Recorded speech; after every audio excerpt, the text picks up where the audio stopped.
Refugee by Gratz. Joseph.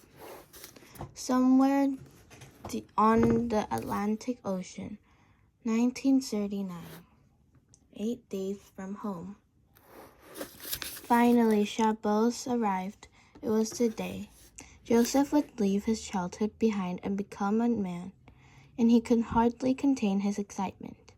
The ship's bulletin board announced that the first-class social hall would be converted to the synagogue, a Jewish house of prayer, which meant Joseph might have his bar mitzvah after all. He was careful not to show his eagerness in front of his father, however. What would once have been a happy occasion in the Landlow home was now fraught with anxiety, thanks to his father paranoia. A synagogue on board the ship, Papa said. He shook his head as he paced their little room in his oversized nightclothes. The captain himself has arranged it, Mama said. Ridiculous. Did no one else see the Nazi flag overhead as we came on board? Will you not go to your room, your own son's bar mitzvah then? Joseph's mother and Ruthie were already dressed in their nice clothes, nice sabots dresses. Joseph wore his best shirt and tie. Bar mitzvah? There won't be enough men there to form a minyan, Papa said. By tradition, 10 or more Jewish men, a minyan, was needed for a public service. No one who has lived in Germany for the past 6 years would be so foolish as to go to Jewish service aboard a Nazi ship. Papa ran a hand over his shaved head. No, it's a trap. Meant to lure us out. That's when they'll snatch us. A trap. Mama sighed. All right then, we'll go without you. They left him pacing the room, muttering to himself. Joseph felt like something had yanked his heart from his chest. In all the times he dreamed of this day, his father had always been there to recite a blessing with him. But maybe this was what becoming a man is. Joseph thought maybe becoming a man means not relying on your father anymore.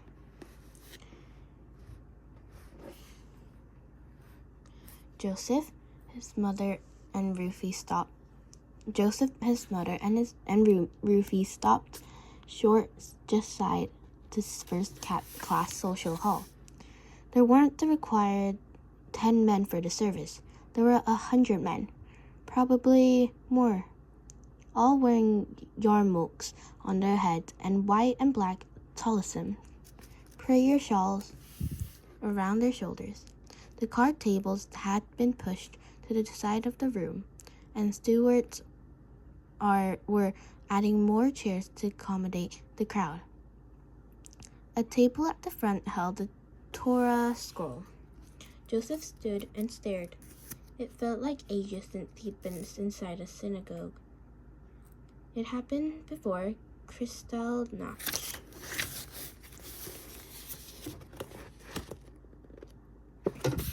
Before the Nuremberg laws that made Jewish second-class citizens. Before the boycotts and book burnings. Before Jewish were scared to gather together in public spaces. Joseph's parents had always taken him to the synagogue with them on Shabbos. Even when other parents left their children with their nannies. It all came flooding back to him now, swaying and humming along with the prayers, craning his neck to see the Torah when it was taken out of the ark, and hoping to get a chance to touch it, and then kiss his fingers, and scroll came across the procession. Joseph felt like his skin tingle. The Nazis had taken all this from him, and now he and the passengers on the ship were taking him back. Gustav Schroeder, the ship's diminutive captain, was there to greet them at the door. In the gallery above the room, and a number of the off-duty crew had gathered to watch. "Captain," asked a rabbi, one of the men who was leading the service, "I wonder if we might take down the portrait of the Führer, given the circumstances. It seems inappropriate for such a sacred moment to be celebrated in the presence of Hitler." Joseph had seen paintings of the Nazi leader all over the ship, and the first-class social hall was no exception. A large portrait of Hitler hung in the middle of the room, watching over them all. Joseph's veins ran with ice. He hated that man, hated him because of everything he'd done to Jews, but mostly because of what Hitler had done to his father. "Of course," Captain Schroeder said. He quickly called over 2 of the stewards, and soon they had the portrait down, and they were taking it from the room. In the gallery above, Joseph saw one of the crew slam a fist down the railing and storm off. Joseph's mother gave him a kiss on the cheek, and she and Rufie went to sit in the section reserved for the woman. Joseph took a seat in the section with the men. The rabbi stood in front of the crowd and read from Hosea. Then it was time for Joseph to recite the blessing he'd been practicing for weeks. There were butterflies in his stomach as he got up in front of a large audience, and his voice broke as he stumbled through the Hebrew words. But he did it. He found his mother in the crowd. Her eyes were wet with tears. "Today," Joseph said, "I am a man." There were many hands to shake and many congratulations after the ceremony, but it was all a blur to Joseph. He felt like he was walking in a dream. For as long as he could remember, he wanted this: to no longer be a child, to be an adult. Joseph's mother and his sister left to go back to visit his father in the cabin. Joseph walked to the promenade deck by himself, a new man. Renata and Evelyn jumped out of the behind the lifeboat and grabbed Renata by the hand. Without their parents on the ship, they had skipped synagogue to play. "Joseph, come stand guard for us," Renata cried. Before he could protest, the girls dragged to him a woman's restroom. He was afraid they were going to pull him aside, but instead they deposited him by the door. "Yell if you see someone coming," Renata said breathlessly. "We're going to latch all the stalls from inside and crawl under the doors so no one can use the toilets." "No, don't," Joseph tried to tell them, but they were already gone. He stood there awkwardly, not sure if he should stay or go.